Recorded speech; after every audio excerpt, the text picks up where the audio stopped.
আসসালামু আলাইকুম প্রিয় শিক্ষার্থী, lion sir learn and study চ্যানেলে তোমাদেরকে পুনরায় স্বাগত। আমার বিগত কয়েকটি লেকচার তোমরা ভিউ করেছো এবং আমার ইনবক্সে কিছু প্রশ্ন দিয়েছো। তার মধ্যে একটা গুরুত্বপূর্ণ প্রশ্ন হলো যে আমরা তো পদার্থবিজ্ঞানের টপিকগুলো বুঝতেছি, স্যার কোশ্চেন কিরকম আসবে। আসলে কোশ্চেন কিরকম আসবে এটা নিয়ে আসলে এই মুহূর্তে তোমাদের চিন্তা করার খুব একটা দরকার নেই। যদিও আসলে আমাদের এখনকার যে পদ্ধতি সৃজনশীল পদ্ধতিতে সিকিউ কিংবা এমসিকিউ আসলে অনেকেই বলে যে টপিকস তোমার যাই থাকে থাক না কেন তুমি সৃজনশীলের প্রস্তুতি নাও, আসলে বিষয়টা ঠিক নয়। সৃজনশীল আসলে একটা পদ্ধতি যেখানে তোমাকে প্রশ্ন করা হবে, তুমি উত্তর দিবা। আচ্ছা, বেসিক বিষয়গুলো যদি তুমি না জানো ঠিক মতো, তাহলে কিন্তু এখানে উত্তর দেওয়া সঠিকভাবে সম্ভব হবে না। সেজন্য আমি বলছি যে তোমরা পদার্থবিজ্ঞানের যে প্রতিটি অধ্যায়ের গুরুত্বপূর্ণ টপিকগুলো, এই সংক্রান্ত সূত্রগুলো, সংজ্ঞাগুলো আগে ভালো করে পড়বা। আসলে তোমার যদি সব জানা থাকে তাহলে কিন্তু উত্তর দিতে কোনো সমস্যা নেই। তারপরেও আজকে আমি একটা সিম্বলিক্যালি সিকিউ নিয়ে আলোচনা করব, যেহেতু তোমরা বারবার আমার কাছে অনেকে এসএমএস করেছো যে ভেক্টর অধ্যায়ে একটা সিকিউ নিয়ে আলোচনা করা দরকার। তো আসলে আমি সিকিউটা লিখছি না, মুখে বলছি, একটু মনোযোগ দিয়ে শুনে নাও।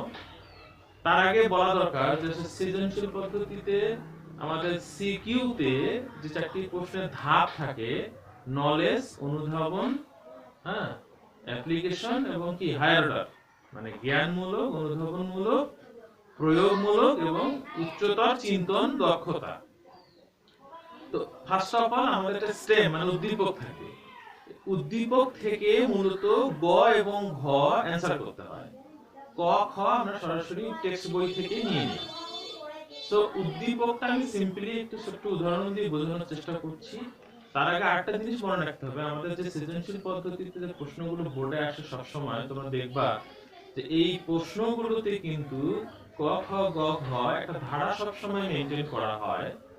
তথাকথিত গাইডগুলোতে হয়তো তুমি পাবা না এই ধারাটা, কিন্তু কোশ্চেনে কিন্তু এই ধারাটা থাকবে। সেটি হলো কি, নলেজ, অনুধাবন, প্রয়োগ এবং উচ্চতর চিন্তন দক্ষতা, এই তিনটি অংশেই কিন্তু নলেজ আছে। তো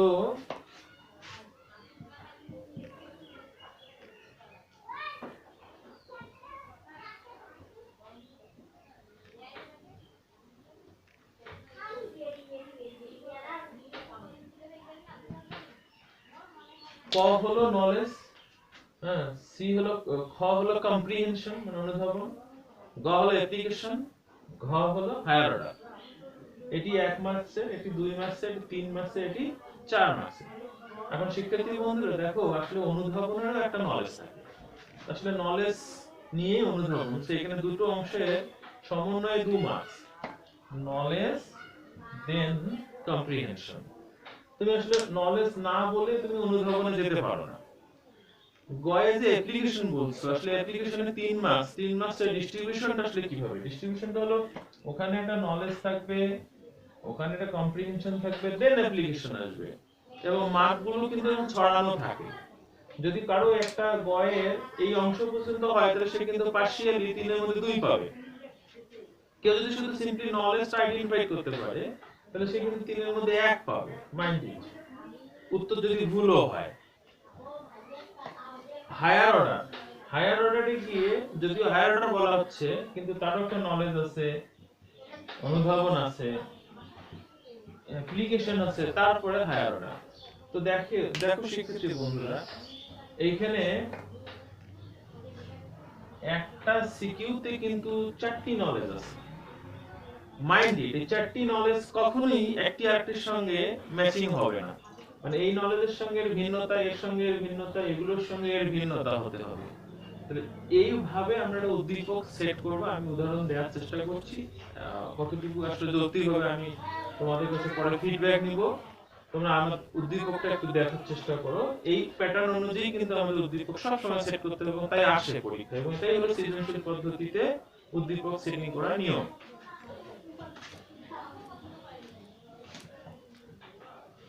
তো লিখছি না, আমি একটু বলছি।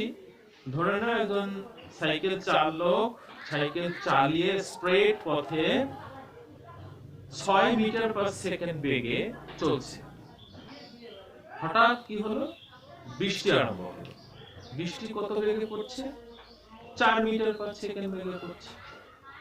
সাইকেল চালক চলছে 6 মিটার পার সেকেন্ড বেগে, আর বৃষ্টি পড়ছে হলো 4 মিটার পার সেকেন্ড বেগে। তো ধরে নাও এখানে কোনো ঝড়ো বাতাস নেই, এটি হলো উদ্দীপক। ঠিক আছে? তো আমি গ এবং ঘ, গয়ে এসে বলা হলো বৃষ্টির ফোঁটা সাইকেল চালককে কত বেগে আঘাত করবে, আর ঘয়ে এসে বলা হলো এই বৃষ্টি থেকে সাইকেল আরোহী যদি রক্ষা পেতে চায় তাহলে ছাতাটাকে কত কোণে ধরতে হবে। ঠিক আছে শিক্ষার্থী বন্ধুরা, আমরা যেহেতু শুনলাম যে এখানে ঝড়ো বাতাস নেই, তার মানে বায়ুমণ্ডলের অবস্থাটা একদম স্টেডি অবস্থা। তো তোমরা জানো যখন কোনো কিছু মুভ করে তাহলে প্রত্যেক ক্রিয়ার সমান বিপরীত প্রতিক্রিয়া আছে।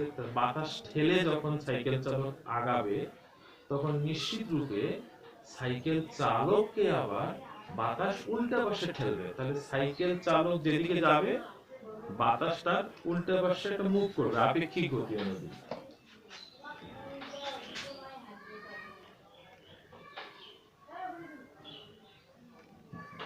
তাহলে 6 মিটার পার সেকেন্ড বেগে চালক যাচ্ছে, আর বৃষ্টি পড়ছে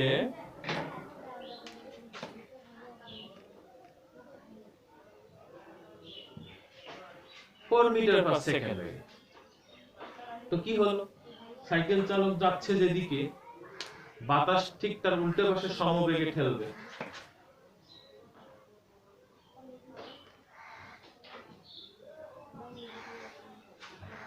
তাহলে বিষয়টা আমাদের বিগত আলোচনাগুলোর মধ্যে সামান্তরিকের যোগের যে নিয়মটি ছিল সেখানকার সঙ্গে ম্যাচিং করছে। একই সঙ্গে একই বিন্দুতে দুটি ভেক্টর ক্রিয়া করছে।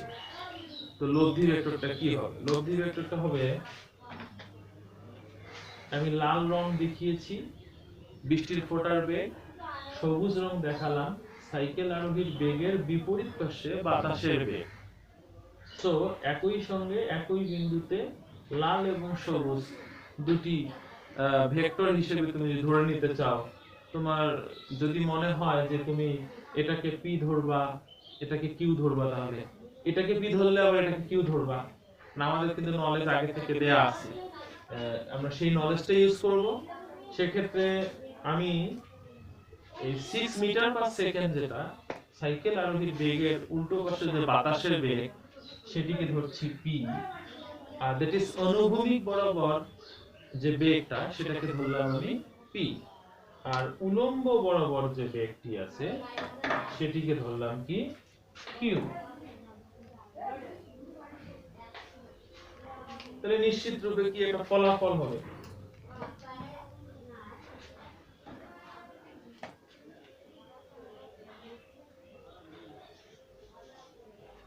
এটি হবে আর। তো আর ভেক্টরটার মান কেমন হবে? আমাদের সামান্তরিকের যোগের মান নিয়ম আমরা জেনেছি, সেটা কি? লব্ধির মান হলো r root over p square q square 2pq cos আলফা। p square q square 2pq cos আলফা তার উপর রুট। সো আমরা এই মানটা সিম্পলি বসাবো। তাহলে এটি হলো আমরা জানি, আমরা কিন্তু গ নির্ণয় করতেছি কি সেটা, যে সাইকেল আরোহীর মাথায় কিংবা সাইকেল আরোহীকে বৃষ্টির ফোঁটা কত বেগে আঘাত করবে আমরা জানি বলে এখানে লিখেছি। আর আমি যদিও ছবির মধ্যে মার্কিং করেছি, আসলে এখানে বলে আমরা কি লিখি যে পি এত দেওয়া আছে, কিউ এত, হ্যাঁ এদের মধ্যবর্তী কোণটা কিন্তু আমাদের বুঝে নিতে হচ্ছে। যেহেতু আমরা আরোহী যাচ্ছে অনুভূমিক ভাবে রাস্তার উপর দিয়ে যাচ্ছে আর বৃষ্টির ফোঁটা পড়ছে লম্ব ভাবে, তাহলে অ্যাঙ্গেলটা নিশ্চিত রূপে কত 90 ডিগ্রি। সো এখানে পি এত কিউ এত, আর এদের মধ্যে সাইন সাইড আবার লিখি, পি হলো 6 মিটার পার সেকেন্ড, কিউ হলো 4 মিটার পার সেকেন্ড, আলফা হলো p6 q4 আলফা হলো 90 ডিগ্রি। সো আমি কিন্তু বলেছি যে অ্যাপ্লিকেশনে তিনটি পার্ট থাকে। নলেজ পার্টটা হয়ে গেছে, অনুধাবন অংশটা কিন্তু হয়ে গেছে। এখন জাস্ট বসিয়ে ক্যালকুলেশন করলে অ্যাপ্লিকেশন হয়ে যাবে। তো মার্ক সরানো কিন্তু 3টি মার্ক 3 জায়গায়, এটি লেখার জন্য 1 মার্ক পেয়ে যাবে, এটি লেখার জন্য 1 মার্ক পেয়ে যাবে। এখন বাকি অংশ তো আমরা বসে থাকবো না, অ্যাপ্লিকেশনটা করে দেখালেই আমরা কি পেয়ে যাব, 3 এর মধ্যে 3 পেয়ে যাব। সো আর √6 স্কয়ার 4 স্কয়ার 2 6 4 cos 90 এর মান 0, সো এটা কি হয়ে যাবে, এটি 0 হয়ে যাবে। কি থাকলো,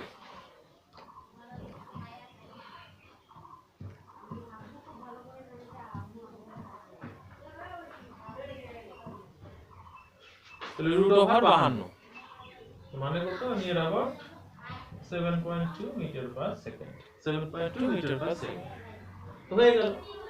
গোয়া অ্যানসার করা হয়ে গেল, অ্যাপ্লিকেশন পার্ট শেষ। তো তোমরা এখানেও রেখে দিতে পারো অথবা ভাষায় বলতে পারো সাইকেল আরোহীকে বৃষ্টি 7.2 মিটার পার সেকেন্ড বেগে আঘাত করে। তো শিক্ষার্থী বন্ধুরা, এখন হলো ঘয়ে কি বলেছে, যে বৃষ্টি থেকে রক্ষা পেতে হলে আরোহীকে সাইকেল চালানোর সময় ছাতাকে কিভাবে ধরতে হবে।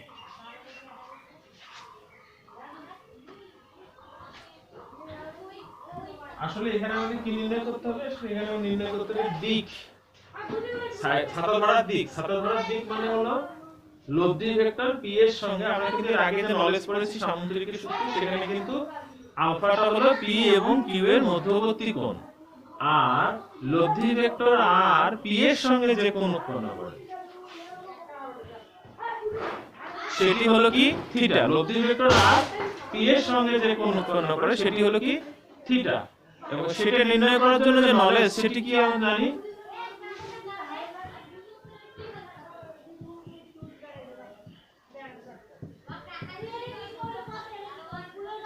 tan theta is equal to কি q sin alpha p plus q cos alpha plus q cos alpha। তো q এর মান আমাদের ধরা আছে 4 sin 90 ডিগ্রি, দেন p কত 6, দেন q কত 4 cos 90 ডিগ্রি। সো আমরা জানি cos 90 এর মান কত 0। তো cos 90 এর মান 0 হলে আইটেমটা গোটাটাই 0 হয়ে যাচ্ছে, আর sin 90 ডিগ্রি মান 1, এটি 1 হয়ে গেলে উপরে থাকছে 4, নিচে থাকছে কত 6, 4/6 মানে কত 0.66। তো আমার থিটা কত হবে, থিটা হবে tan inverse 0.66, that is 33.7 degree প্রায়। সো হায়ার অর্ডারের 3টি অংশ কিন্তু আমরা কমপ্লিট করে এসেছি। এটি জ্ঞানমূলক অংশ, অনুধাবনমূলক অংশ, অ্যাপ্লিকেশন অংশ। এখন যেহেতু ওখানে প্রশ্নকর্তা প্রশ্ন বলেছে ছাতাটাকে কিভাবে ধরতে হবে, তা আমরা অনেকে সিম্পলি বলবো ছাতাটাকে 33.7 ডিগ্রি কোণে ধরবো, কিন্তু না, আমাকে বলতে হবে যে ভূমির সঙ্গে, কারণ আমরা কিন্তু কোণটা বের করেছি কি p এর সঙ্গে আর p কোণটা, p ধরা হয়েছে ভূমি, তাহলে অনুভূমিকের সঙ্গে 33.7 ডিগ্রি কোণে ছাতাটাকে ধরতে হবে। শুধু এটুকু বললে হবে? এখন আমরা যদি ওইরকম করে ভাবি যে ছাতাটা আমরা পিছন দিক দিয়ে ধরেছি অনুভূমিকের সঙ্গে, তাহলে তো ভিজে যাবো। তো শিক্ষার্থী বন্ধুরা, আমাদেরকে বলতে হবে ছাতা ধরতে হবে মূলত অনুভূমিকের সঙ্গে 33.7 ডিগ্রি কোণে উলম্ব বরাবর সামনের দিকে।